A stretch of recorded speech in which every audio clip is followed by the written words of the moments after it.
Two Australian Coast Guards spotted a large object floating in the sea and thought it was a toy.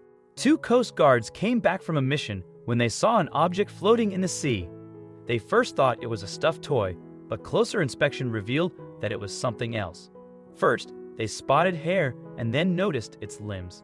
When they reached closer to it, they felt their heart miss a beat. They were in the middle of the ocean. He spotted the object and felt something off about it. So he motored past 3 times to get a closer look at the object, which was near a wooden post that had brown hair floating in front of it. Except for the hair that bobbed up and down, the figure was completely motionless.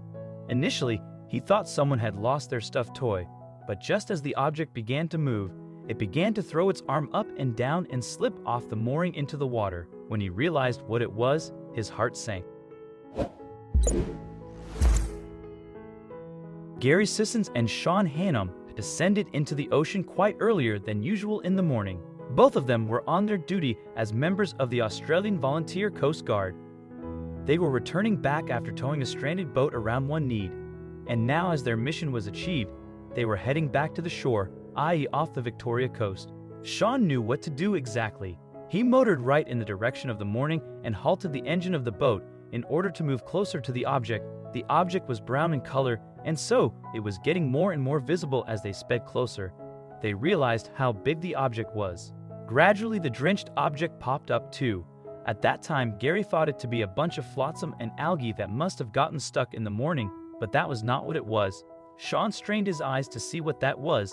There were lots of long brown hair that was tugged by the flow of waves. A weird sight was awaiting them as they got closer. They realized that the object had limbs. Yes, it had 2 arms and 2 legs. However, the object did not move an inch. Sean had never felt so terrified and confused before. If it was not a soft toy, then what was it? They soon were going to find out. The boat was now running in parallel to the mooring, and as far as the men were concerned, then they both were dead silent. They were filled with anxiety, fear, and confusion. Gary had his heart in his mouth as he moved closer. Both of them were praying, "Please let that not be a body."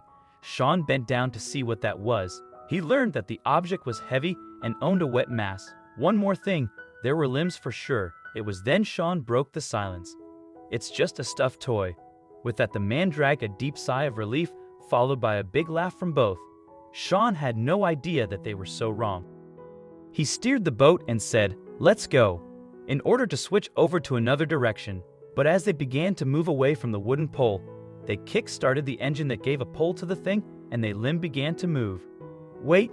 Sean shouted, "Stop!"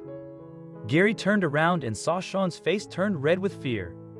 The man stopped the engine at an instant. He was shivering from fear. He rushed to Sean, and they bent forward to give it another look. Again, the object was not moving at all. Gary and Sean's heart stopped to beat. When it began to twist, Sean said, "I saw his arms move." He stretched his finger toward it there. There, see, the man was absolutely right. Gary further explained, "That's no stuffed toy." Sean saw that closely and wondered what it was. The object did not look like any sea animal. It is noteworthy here that the man had spent a large fraction of his life traveling in the ocean, but not once had he seen something like this. The man got another surprise when he realized that he was actually staring into the object's tiny black eyes. The mystery was going to take another turn. The man was still struggling to understand when the mass began to emerge out of the water.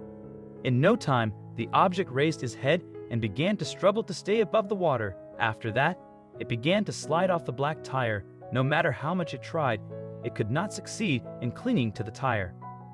Then it gave out a shout that sounded like a request to them. And that was the very moment they had their rude awakening. It was not a toy, but a living being. The creature was writhing in pain that was trying its best to come above the water. But unfortunately, no effort of his was bringing any fruitful result. It tried to get hold on the wooden pole with the help of his disheveled arm, but that gave no results.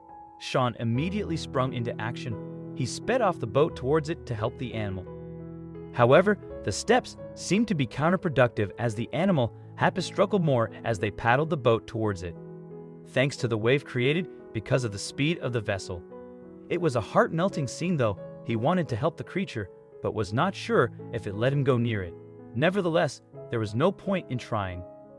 his long black claws, and made many scratch marks on the pole while holding it. All this while he was not sure if the animal would let him touch it. The truth dawned upon him when he realized that it was a koala. Now, what was he doing there?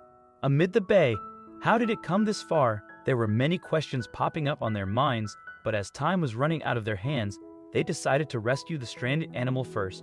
Without thinking twice, he jumped into the cold. The man made his way to the morning. He swam up to the koala, but the animal appeared not to be in the mood to bear his presence. He moved backward in line with the ropes. The strings were hooked to the tire.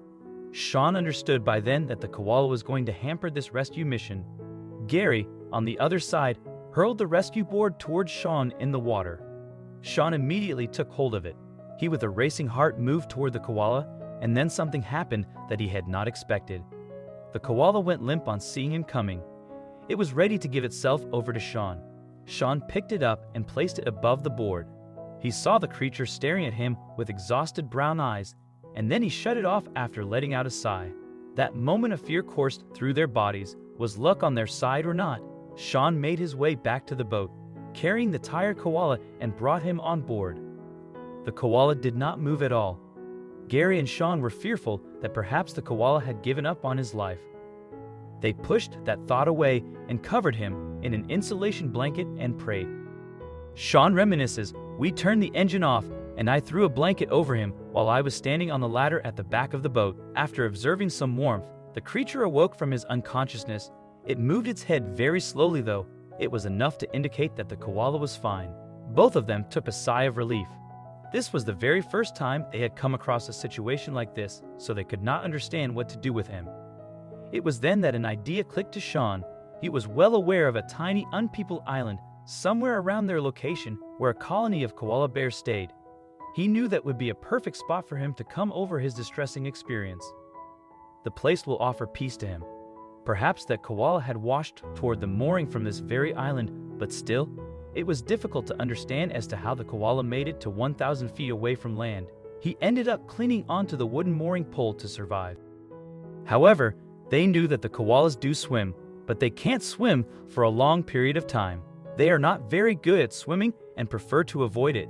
They avoid water. The men reached Quail Island in about half an hour thereafter. They carried the koala in their hand and placed him on the spot near some bushes. However, the koala laid still with eyes fixed at some distant object. The men's concern grew. Perhaps his unfortunate encounter with the ocean and jerked him off his senses. Had they really saved the koala? There was no assurance of it. Considering the current state of the koala, it seemed that it had lost all the hope of living, but the duo was yet to give up on. What was going to happen was still a mystery.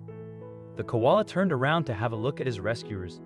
After that, he stood up, coming out of the warm blanket, and limped towards the bush. And in no time, the koala disappeared. Sean and Gary had a big smile on their faces. They had managed to rescue the koala. One of the crew members recalled, "It was very shocking. It's not every day you come across a koala in the water." The koala seemed very joyful when it was at the backside of the boat. It was a great field story with a joyful conclusion for our fuzzy small companion. Koalas generally are not detrimental, but can cause trouble by giving some awful wounds with the claws and teeth. Not only that, sometimes they also bear diseases that can transmit to humans.